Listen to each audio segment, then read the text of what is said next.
Hi there guys, and welcome back to another video on the Retro Brown channel. Today we are doing a solo run in Kanto with just Growlithe. And I guarantee some of the strategies you're going to see in this video, you probably won't have seen another YouTube do this with a Growlithe before. Because they're very unorthodox, but trust me, they worked. So, let's have a quick chat about Growlithe. It's got a base stat total of 350, and that's mostly good over its attack and its special. Speed is decent.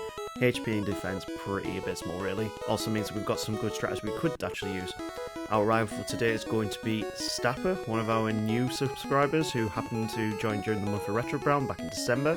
Let's get started with the run. So we're going to choose Growlithe as a starter, replace Charmander for it, and we're going to give him the very apt name of Good Boy.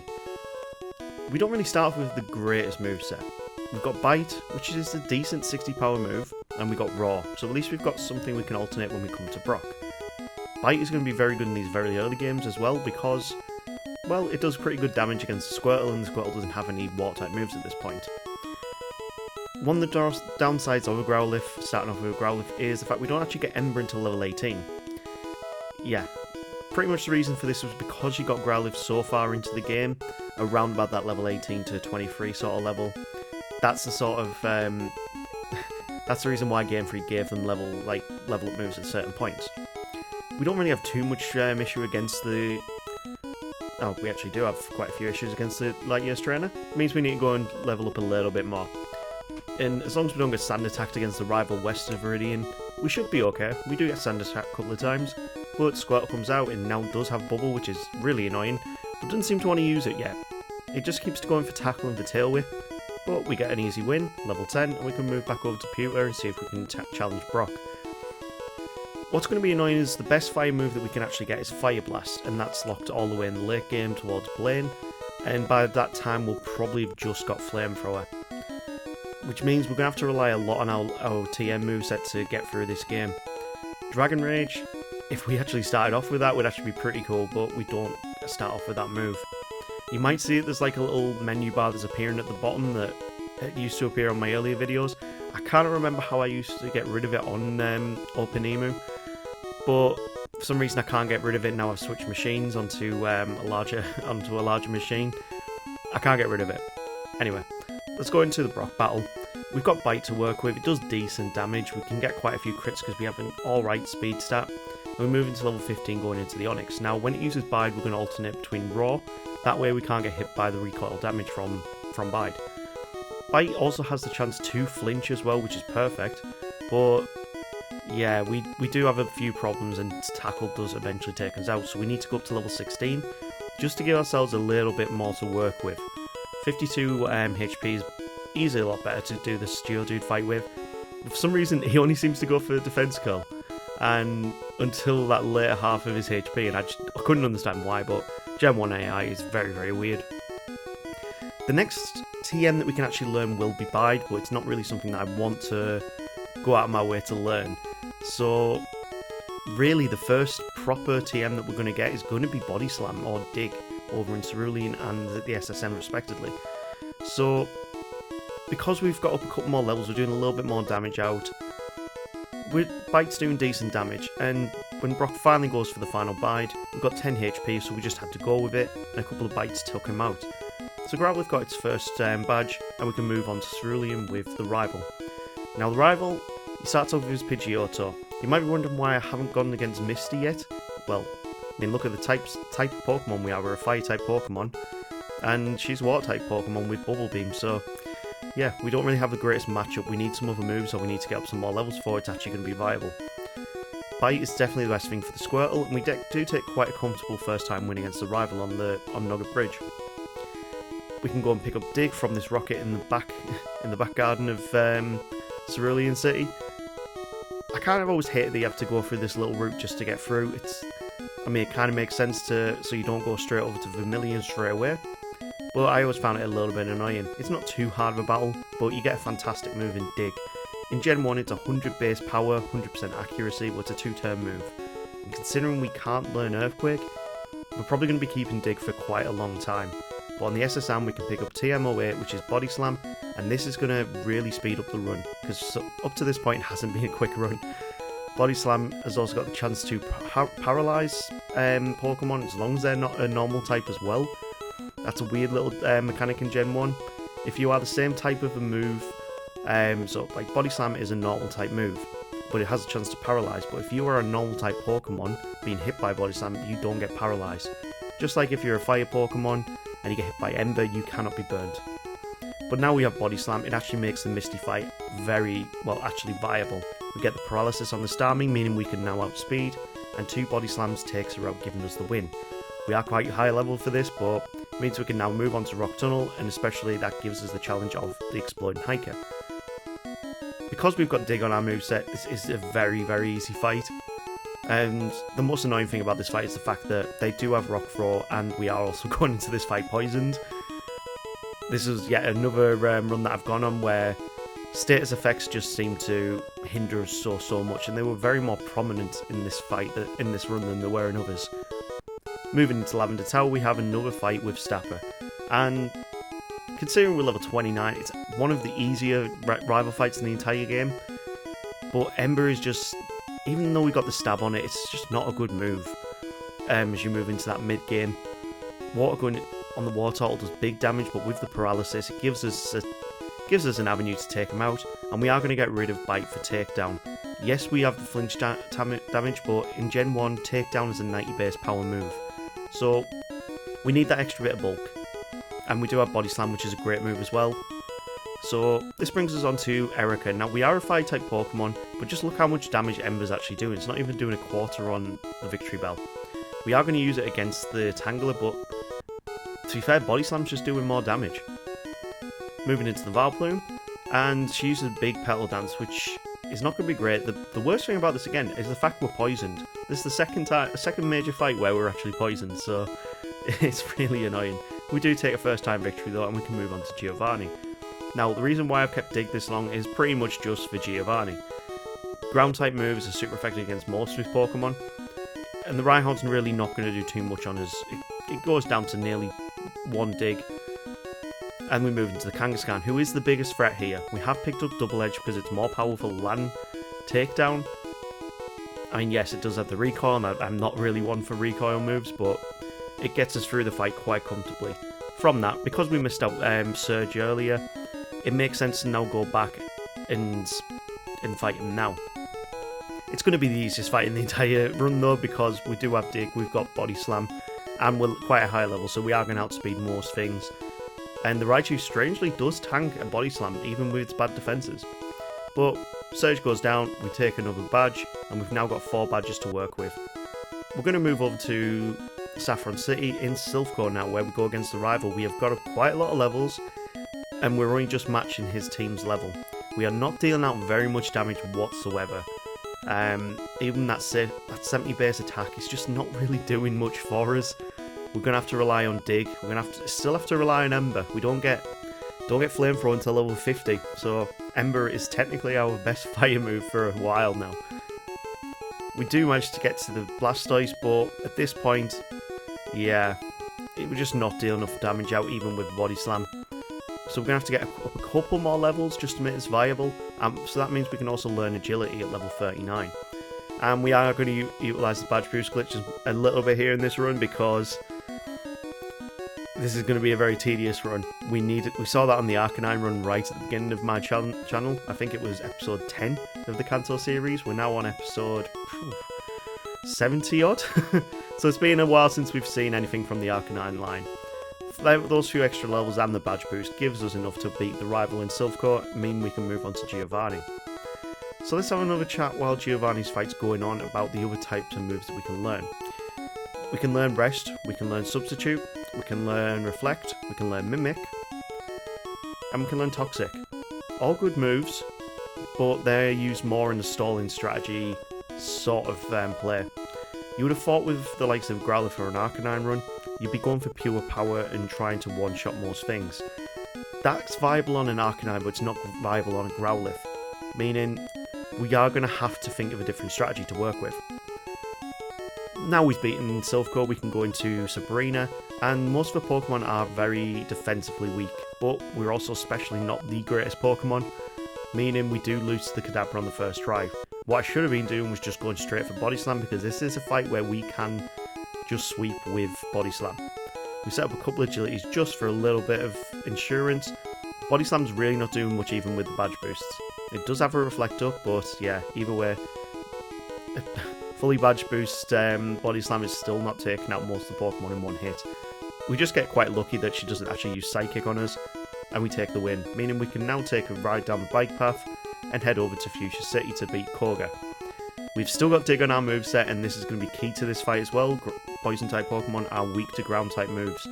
Dig is a really good move in Gen 1, but it did get nerfed in Gen 2 when it went down to 60 base power, which really is a shame in my opinion. Dig was a great move, and I'm really annoyed that they didn't keep that power on it. But then again, Earthquake has 100 base power, so why would you have 200 base power ground moves in the generations moving forward? Either way, Koga is quite an easy fight. We pick up Toxic, and we're going to take a swift swim down to Cinnabar Island. Sorry, I'm taking Gym Leader Matt's phrasing for that now. Sorry about that, mate. And we can go against Blaine. Now, we still have Dig on our moveset, but we are going to use Body Slam, see if we can get the Paralysis, and then use Agility to set up.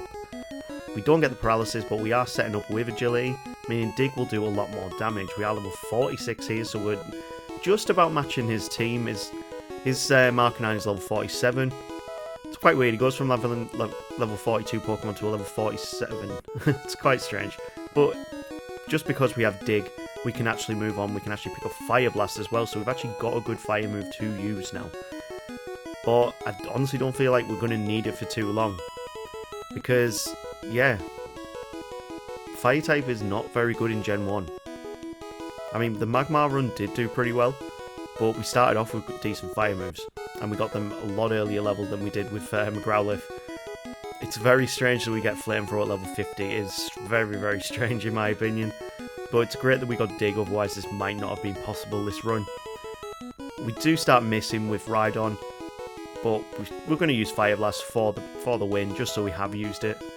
But I feel like with Flamethrower coming up next, and with how bad the accuracy is on Fire Blast, having 100% Fire type move is definitely going to help us better than a Fire Blast. So we're going to go with Flamethrower when we can get it, but that's going to come with the next level up. We're going to set up a few agilities on Pidgeot, and we are taking big damage. Our really bad defense stat is not helping us out here. Rhyhorn's next. We're going to go for a Dig. Even with Badge Boost, it is still not taking out a Rhyhorn. A Body Slam won't even take out the Growlithe. This is really quite worrying. Fire Blast will take out the Execute, and now we have the Alakazam to contend with. A Body Slam still doesn't take it out, and now we learn Flamethrower going into the Blastoise. And yeah, this Blastoise now has Hydro Pump. We do manage to get a Paralysis off, but even with all our Badge Boost setup, it's still going to one-shot us. So we need to start off with Flamethrower, and we need to get past this Pidgeot as quick as possible.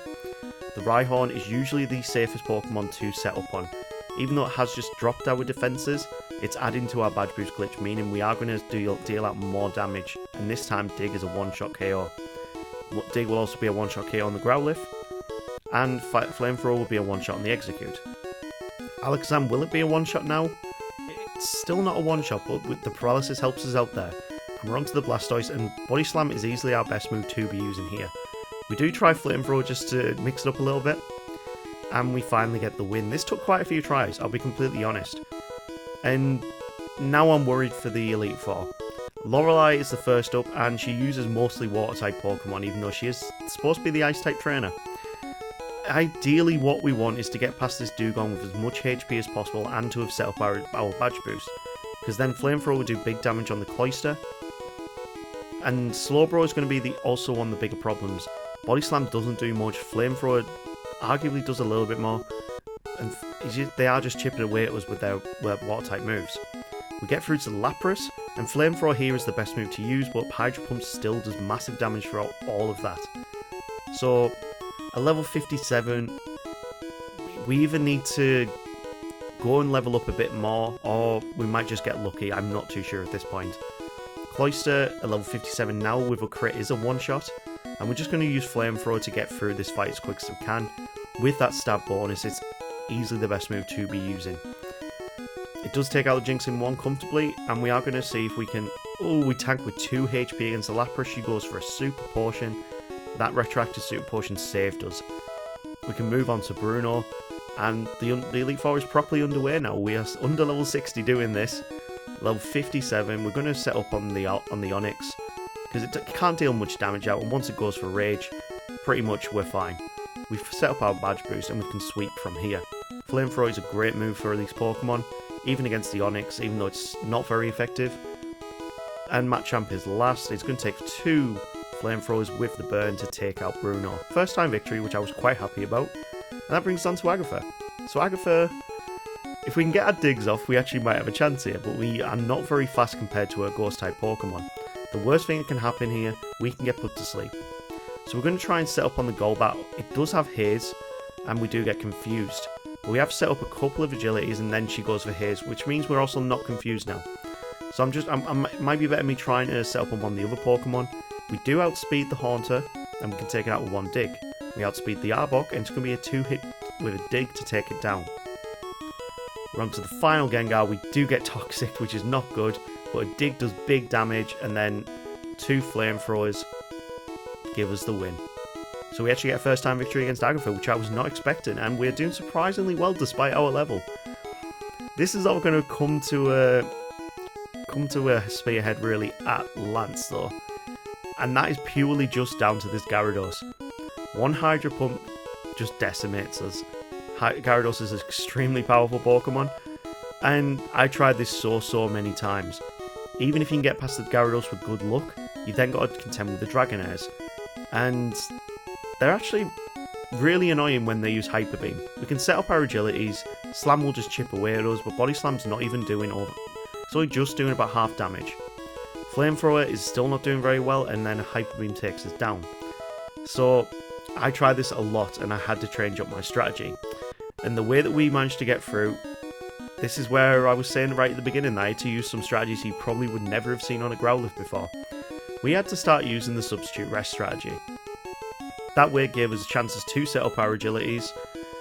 We can substitute so we can keep our health up, substitute and rest, giving us a barrier in case we do get hit by an attack. So it's an annoying strategy, it does take a lot of time, it does add on to your end time, but this, when you get the RNG right, it does work. And you can see here we're on full HP going into Dragonairs, we've got a substitute set up, Hyper Beam misses, and we're into the Aerodactyl. Body Slam does big damage, Takedown doesn't take out our substitute here, so we can just use a few Hyper Beams, Body Slams take it down, and then there's the Hyper Potion I was waiting for. So we need to keep our substitute up, we need to keep our HP up, and we need to make sure that he doesn't hit us, and also that we can keep that substitute up. When it comes to the final Pokemon, we are onto the Dragonite here, and yeah, we need to make sure our substitute is up. We can Body Slam, get it paralysed, and from there, we're just going to have to just keep chipping away at it until we finally take it down. This is how we beat Lance, and it took a while, but we've beaten Lance with a Growlithe under level 60, and that brings us on to the final champion, and this was not easy whatsoever. Because we don't have a fire type move, and there's not many Pokemon in his team that are weak to fire, yeah, we really we really had to work hard at this one. This strategy does work, but it's also not the final moveset that I'm going to be using. Unfortunately, these four moves did not get us the win on this attempt.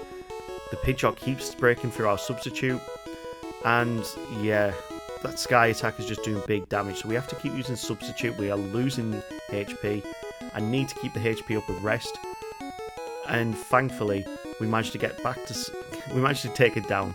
Alakazam is quite defensively weak, but a Psychic does massive damage with a crit, and we do lose this attempt. So what do we need to do differently? Well, for once, Koga's actually going to come through for us. We can substitute, we can Toxic, and then we can rest to keep our HP up while the Toxic does its damage, meaning we don't have to use anywhere near as much Body Slam PP as normal. And yeah, annoyingly, she does use Mirror Move Rest there. Wow, that's annoying. Once she's awake though, we can reset back up, get our substitute back up, And yeah, Sky Attack will always take down our substitute barrier, but it's always really got to work with there.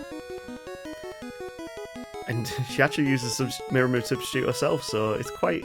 This is what I mean by this strategy is the most unorthodox one I've ever done on my channel. And we finally get through to the Rhydon for the first time. This was literally the first time that Rhydon actually came out using this strategy. We're just letting Toxic do the damage here. So Body Slam will just finally take out that Rhydon. We set up Toxic on the Arcanine. Substitute breaks and we need to set back up. So the good thing about going against the Arcanine, it's really only got 1 or 2 attacking moves. Other than that, it seems still quite like using Raw and Leah. So it means it gives us more than enough chances to get our HP up. It uses a full restore to get rid of the Toxic, and we have to start the process all over again, which is really annoying, but this is what we have to do to do this, and this strategy does work. It's tedious, it's long, but it does give us a chance to actually do this at level 60, which, you know what, is a very low level for what I was expecting us to do this on. But we have lost a lot of time doing this strategy. I mean, this fight here was taking a long time to get through. But it is working. That's what I want to make it. That's the point I want to get across, that this strategy is working. The Executor is very trolly with using Hypnosis. Oh wow. So we need to make sure... I was really hoping that Blastoise did not use Hydro Pump to start off with. So we're finally back awake. We can set up a substitute. He goes to withdraw, which is perfect, gives us a chance to use Toxic. And he seems to just use a lot of withdrawals in this fight. As long as we can keep our substitutes up, we've got a good chance to win, because the poison is badly poisoned. Meaning, he is going to consistently take more and more damage every single turn, so we just need to keep our HP up. And as long as we can rest here, you know what, Body Slam, we'll take the win. So at level 61, Growlithe becomes the champion without even using a fire move in the final fights. This is hands down my most unorthodox strategies, but they have worked. I've proved it here today. At level 61, Good Boy has become the champion with 5 hours and 36 minutes. It's a slow run, mid-table sort of run, but it's worked. I did want to try out some different strategies, and yeah, for the first time, Toxic actually came through for us, which I'm happy about. But there we go. I'm interested to see what comes up on the wheel next time. There's a lot of Pokemon we still need to do. We're about halfway through the entire Kanto Pokedex, and we've got a lot of good Pokemon that still could come up. So let's spin the wheel, see what we get first. First up is Golem. Now, Geodude's run was a tedious one, and that was done back in the early days of my channel. I'm not sure I'm ready to do a Golem run yet, although it could be pretty good. Okay, Sandshrew. Sandslash was also one of the first Pokemon we ever did a run with, but I haven't done Sandshrew run yet. It may do a lot better. Last up was Machamp. You know, I want to go with Sandshrew. We have not seen that line for quite a long time, so we'll go with Sandshrew for next time. If you got to this point in the video, really appreciate it. Please smash that like and subscribe button, you legends. And we will see you next week for another video. Take care, people. Stay frosty. Bye.